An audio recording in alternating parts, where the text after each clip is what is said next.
Throughout history, the technology of war has continually changed, but the art of war, how a commander commands, has remained more or less the same. Nations have gone out of existence because of their failure to understand what war is all about, including its diplomatic, economic, and social elements. A great commander, one way or another, always seems to understand how all these forces are interrelated.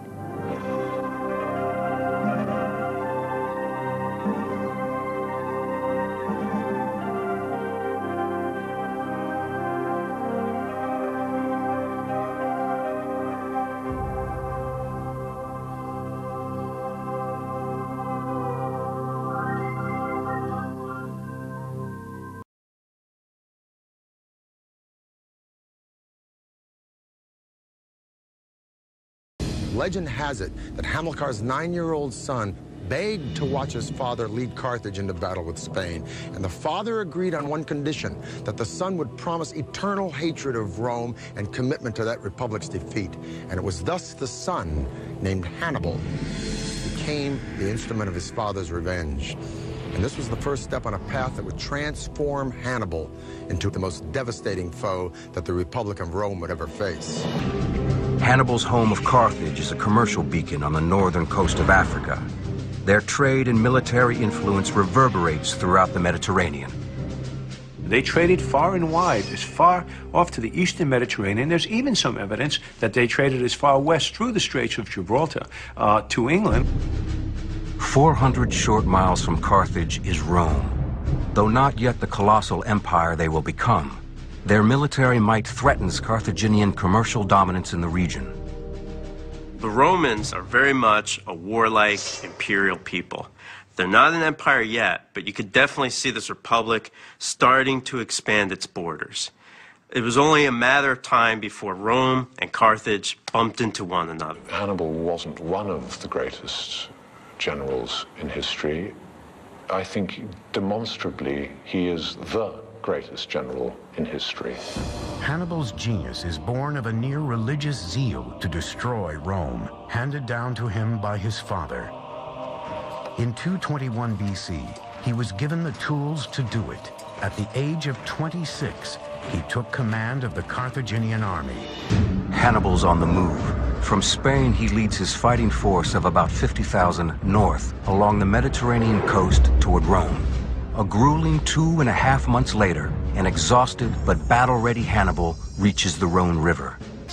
Even at its narrowest, shallowest time of the year, the Rhone River is still going to be somewhere between 100 to 150 to 200 meters wide. It's going to be daunting to all of Hannibal's field engineers.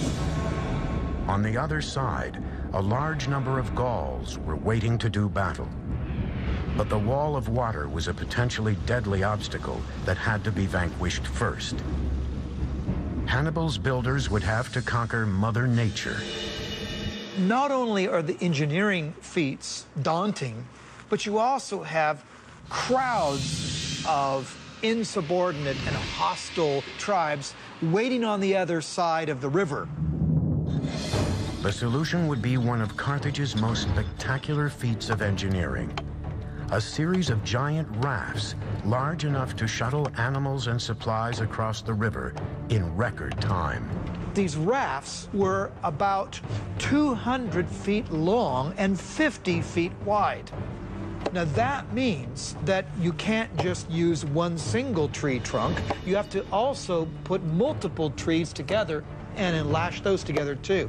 This requires more than a Boy Scout knowledge of knots. With speed and efficiency, Hannibal's soldiers harvested massive conifers from the surrounding forests and connected the trees together with rope. One thing his engineers had to account for was the psyche of the elephants. So once the logs were bound together, the barges were piled high with a layer of sticks and a layer of earth so that the elephants would think they were on solid ground. When all was ready, Hannibal gave the signal to release the barges. The Gauls, startled by his boldness, were mystified when they saw the Carthaginian general leading his troops, cavalry, and elephants en masse across the turbulent Rhone. When he arrived arrived at the river's opposite bank, the Gauls broke in panic and fled without striking a blow. The entire operation took a little more than 9 days. But Hannibal is shocked to discover the Romans had caught wind of the advance and launched a strike force to intercept. The Romans had caught wind of Hannibal's movements in Spain, but instead of heading directly to Spain, they were smart. They looked at a map, figured out where Hannibal was going to march, and tried to block the land route to the Italian peninsula on the coast of the Mediterranean. It is the great military Roman general Publius Cornelius Scipio who leads the attack against Hannibal. Scipio's force, 10,000 men strong, is in Massilia, a Roman ally on the Mediterranean coast. Hannibal's force, 5 times as large, has crossed the Rhone River.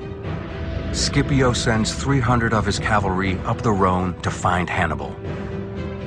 Hannibal orders 500 cavalry to scout the Roman advance. The two reconnaissance units collide. War between Rome and Carthage rages once again. This is a small skirmish between scouting parties. In this particular skirmish, Hannibal's forces take the brunt of the attack and then retreat. Scipio orders his entire force to follow. Hannibal knows Scipio is only a few days' march away, and Scipio is a talented commander. He should be able to give Hannibal a run for his money. But when Scipio arrives at the location where Hannibal's army should be, they're gone. It's as if Hannibal's whole army has vanished into thin air. Scipio forced Hannibal to change his plan.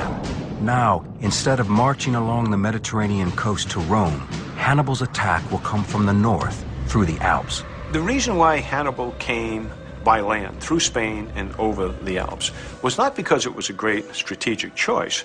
It was, in fact, the route that was forced upon him by, essentially, Roman events, by the situation he confronted at the time.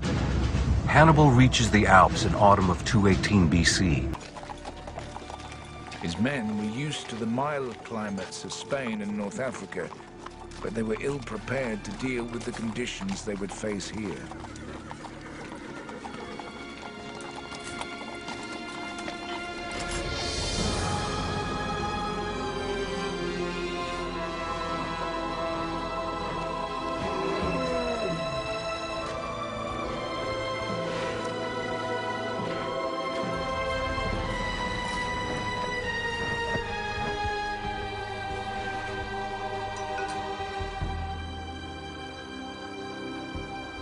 As the army moved higher to altitudes of up to 8,000 feet, there was no food, no shelter, no respite.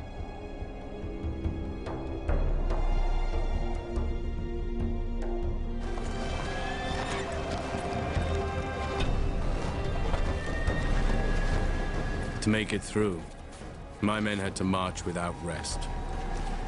If we stopped at all, we would die.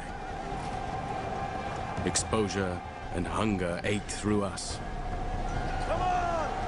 Keep moving! That's it! Each day, over 1,000 lives were lost, yet I was certain of our course.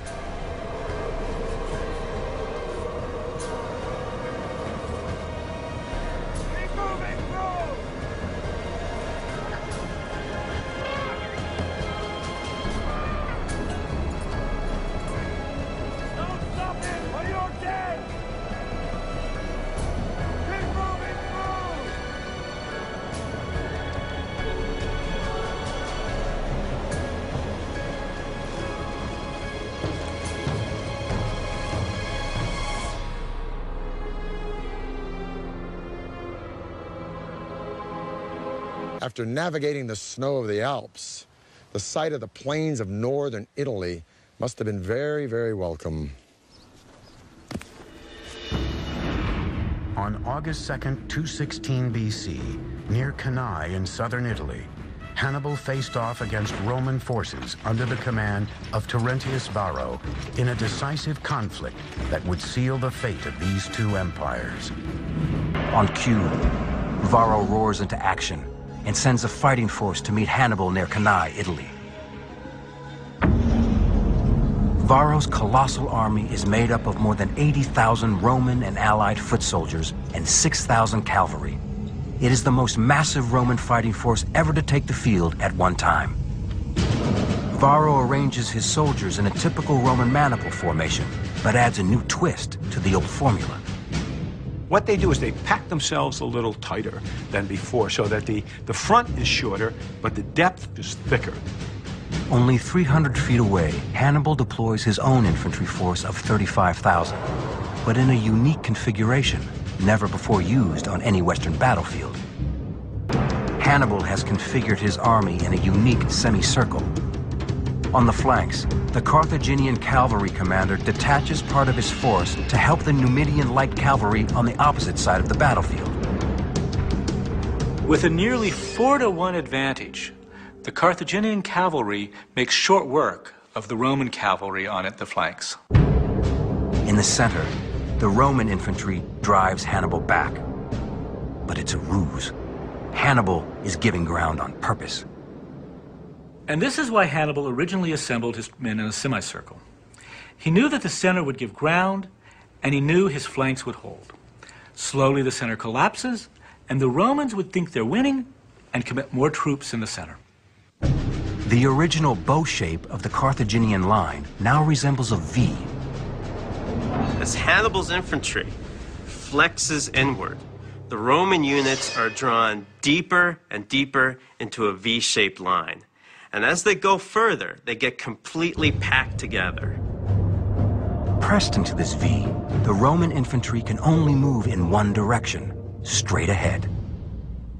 Livy, one of the Roman historians, tells us the pressure was so great that Roman soldiers' arms were forced against their bodies. They could not lift their swords.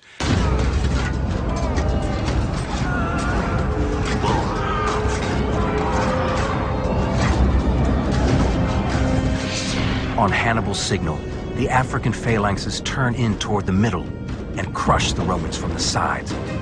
Hannibal blocks in front. The African infantry squeezes the side. Hannibal's older brother, Hasdrubal, uses cavalry to slash from behind. The Romans are jammed into a kill box.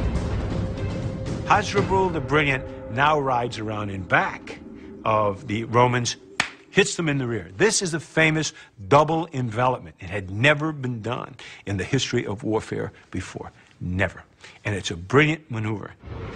What Hannibal realized is that while the Roman army is nearly unstoppable as it attacks straight ahead, its mandibles can only move forward and back. They cannot turn and they cannot envelop. Cannae ranks as one of the deadliest and most brutal battles in history. More than 70,000 Romans are butchered in a single day. 70,000 dead, killed in an area only twice the size of Central Park. Ask yourself, this is an age before mechanical weapons. How long does it take to kill 70,000 human beings with swords and spears, one at a time? The answer seems to be about 6 hours.